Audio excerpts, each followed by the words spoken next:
and welcome to Study English IELTS Preparation. I'm Margot Politis. Today we'll look at the IELTS speaking test. There are 3 parts to the test. Each part has a particular purpose.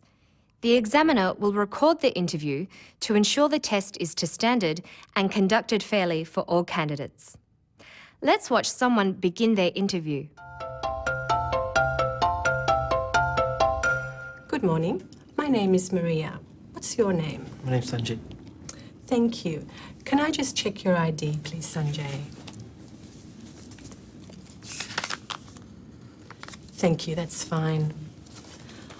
What are you doing at the moment? Are you a student or do you work? Currently a student. And what are you studying? I'm studying a diploma in business. The purpose of Part 1 is to settle you down and get you used to the test situation.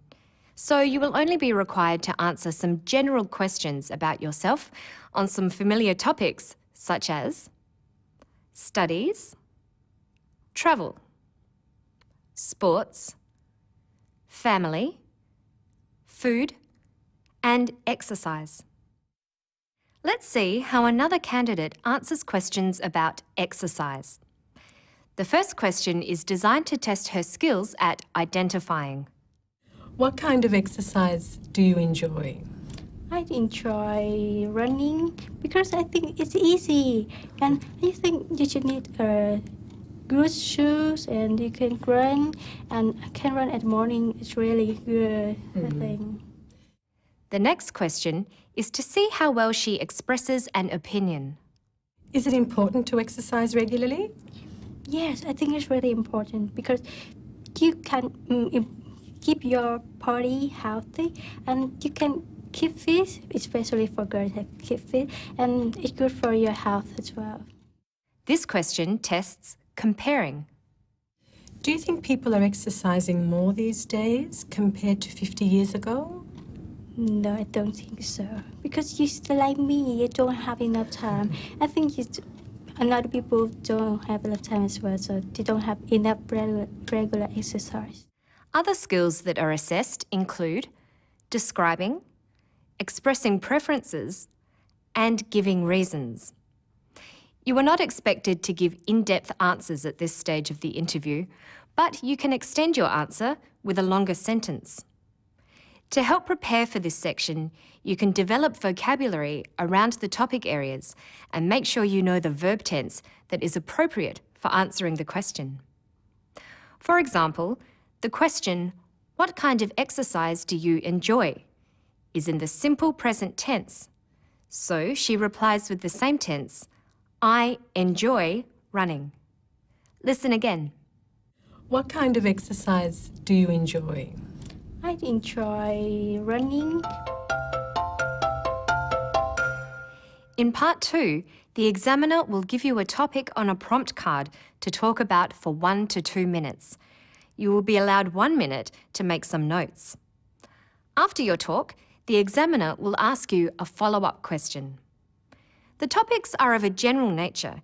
You could be asked to talk about an object that is important to you, or a major festival in your country, or to describe an interesting building. Let's see how the interviewer introduces the second part of the interview and how the candidate prepares for the talk. Now, I'd like you to talk for 1 to 2 minutes on a topic that I'll give you. Sure. You have 1 minute to prepare and make some notes to help you. Do you understand? Yes. Okay. Well, here's a pencil and a paper for making notes, and here is your topic. I'd like you to describe a holiday or vacation you took recently. Sure. This is what was written on the prompt card she gave him. Describe a holiday or a vacation you took recently. You should say where you went, who you travelled with, what you did, and explain why you enjoyed your vacation. Think of 2 or 3 things to say about each prompt and write down words that will help remind you of what to say. Let's look at what he wrote.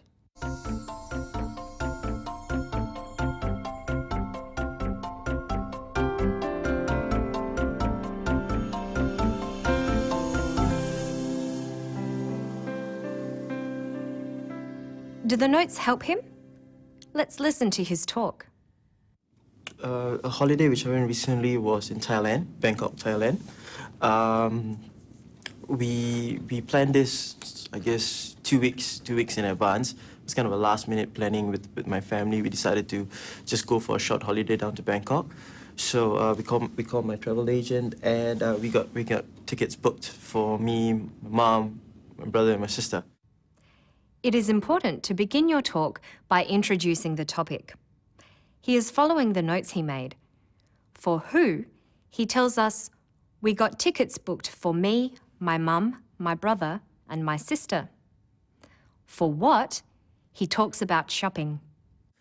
We went to 2 shopping malls. One of the malls called Big C. Big C, yeah, that was the mall. So the mall was very clean, and I was surprised. It was very clean, very big, very big, very clean and all. So that was just a normal shopping center. Then over the weekend, we decided to go and visit this big weekend market in Bangkok itself. So it's called a big weekend market. It had like 1,000 over stalls. It was this big, humongous place. So what we did, we spent our whole time there shopping. For why, he tells us what a wonderful experience it was. But it was a wonderful experience going to Bangkok and visiting the sites. Your talk will be well organised if you follow the same order as the prompts on the card. The interviewer ends this section with a follow-up question. Let's listen to what the interviewer asks him. Do you think you'll go back there again? Yeah, definitely. I mean, for shopping is one thing. Prices are really cheap and all. Yeah. But it's just the place, the people, they're all friendly and down to earth. And it was a memorable experience. He responds appropriately with 2 sentences. That's all that is required. To help you prepare for this part, practice talking about a range of topics. The final part of the interview is a discussion on issues related to the topic in part 2. The examiner will be assessing your ability to develop ideas in some depth. Let's see what kind of questions he was asked and how the discussion is introduced. Okay then. Well, you've described a holiday you've been on, and I'd like to ask you a few more questions related to this. Sure. Is it important to travel and take holidays in different places? Yeah, I feel it is important. Reason being, you're exposed to different cultures, you're exposed to different kind of people, how do they behave, and you get to see a lot of things. If you just take a holiday in your own country or somewhere nearby, you won't really get to see the world, I guess. See how people behave and all. By asking him, is it important to travel? She is testing whether he can express an opinion. Next, she sees if he can speculate. Are people travelling more these days, do you think? Yes, definitely. As you can see nowadays, there's budget airlines where airline prices all become so cheap so that they can visit more places and go to other countries. Then she asks a question designed to see how well he can compare. Is it better to travel alone or in a group? I believe it's better to travel in a group where you have a companion, maybe not in such a big group, but I guess maybe 2 to 3 people, where it's nice to have someone along to share your experiences with, and to visit places and have someone there for companionship. And finally, she tests how well he can identify. What kind of problems is travel and tourism causing? Sometimes people don't know other people's culture and they might offend them in a rude way. They might not know it's offensive, but, not knowing their culture and not reading up about it. Sometimes when you go to a foreign land and you might do something to maybe insult the host or insult someone there. To answer questions well in this section, you should watch programs on current affairs, practice discussing topics, and using a variety of language functions, such as comparing, explaining, and describing. That's all for today. Good luck with your studies.